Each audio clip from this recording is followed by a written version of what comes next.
বাংলাদেশের রাজনীতিতে একটা শব্দ খুব পরিচিত, সুশীল। কিন্তু প্রশ্ন হলো, এই সুশীল কারা? এরা কি সত্যি নিরপেক্ষ, নাকি সময় বুঝে রং বদলানো এক শ্রেণীর বুদ্ধিজীবী? আজকের গল্প একজন আলোচিত ব্যক্তি শহীদুল আলম এবং তার তথাকথিত নিরপেক্ষতার মুখোশ উন্মোচনের। ফিরে যাই শাহবাগের দিকে। একটা আবেগঘন সময়, মুক্তিযুদ্ধের চেতনা, ন্যায়ের দাবি, ফাঁসির স্লোগান। কিন্তু প্রশ্নটা এখানে, এই আন্দোলন কি সত্যি জাতীয় ছিল, নাকি ধীরে ধীরে তা এক দলের রাজনৈতিক হাতিয়ারে পরিণত হয়েছিল?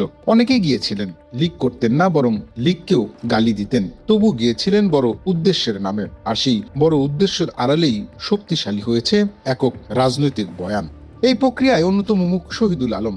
গেঞ্জি পরে, সাইকেল চালিয়ে, বিদেশি মিডিয়ায় কলাম লিখে তিনি তৈরি করেছেন এক বিশেষ ন্যারেটিভ। তিনি বলেছিলেন তিনি কোনো দলের না, কিন্তু মুক্তিযুদ্ধ তার কাছে বেশি গুরুত্বপূর্ণ। শুনতে নিরপেক্ষ, কিন্তু বাস্তবে এই যুক্তি তো শক্তিশালী করেছে একটি নির্দিষ্ট রাজনৈতিক শক্তিকে। সময় বদলেছে, মঞ্চ বদলেছে, কিন্তু যুক্তি একই রয়ে গেছে। আজ আবার তিনি বলছেন, আমি ওই দলের রাজনীতির বিরোধী, কিন্তু জুলাই বেশি গুরুত্বপূর্ণ। শিবির জামাতের ক্ষেত্রে নারীর বিষয়ে কিছু অবস্থান রয়েছে যেটা আমি ঘোর বিরোধিতা করি, তারপরেও আমি আজকে এখানে এসেছি। সেটার কারণ জুলাই সনদটা এতই গুরুত্বপূর্ণ,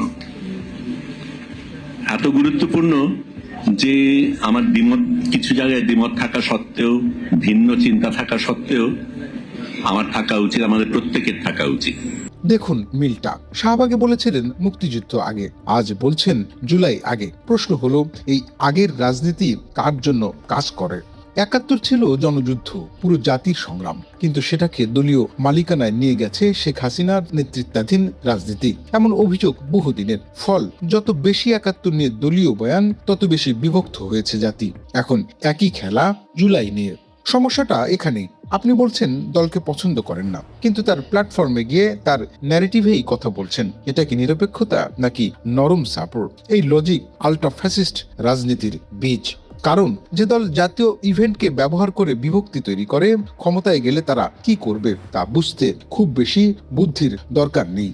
আজ একদল নিরপেক্ষ বুদ্ধিজীবী জন্ম নিয়েছে, যারা সবসময় ক্ষমতার আশেপাশে থাকে। লীগ আমলে লীগের পক্ষে থেকেও ছিল নিরপেক্ষ ট্যাগ, আজ আবার নতুন রং, এই একই মডেল, একই ভণ্ডামি। প্রশ্নটা সহজ, যদি জুলাই সত্যি গুরুত্বপূর্ণ হয়, তাহলে কেন কোনো দলের দরবারে যাবেন? কেন যাবেন না সাধারণ ছাত্র জনতার কাছে, যারা রাজনীতির বাইরে কিন্তু সংগ্রামের ভেতরে? ইতিহাস বলে, মিথ্যার কৌশল কখনো স্থায়ী হয় না। যারা জাতীয় ইভেন্টকে নিজেদের রাজনৈতিক অস্ত্র বানায়, তাদের পতন অবশ্যম্ভাবী। আর যারা নিরপেক্ষতার মুখোশ পরে সেই খেলায় অংশ নেয়, তারা ইতিহাসের চোখে সবচেয়ে বড় প্রতারক। শহীদুল আলমরা সুশীল না ছদ্মবেশী, সিদ্ধান্ত আপনার।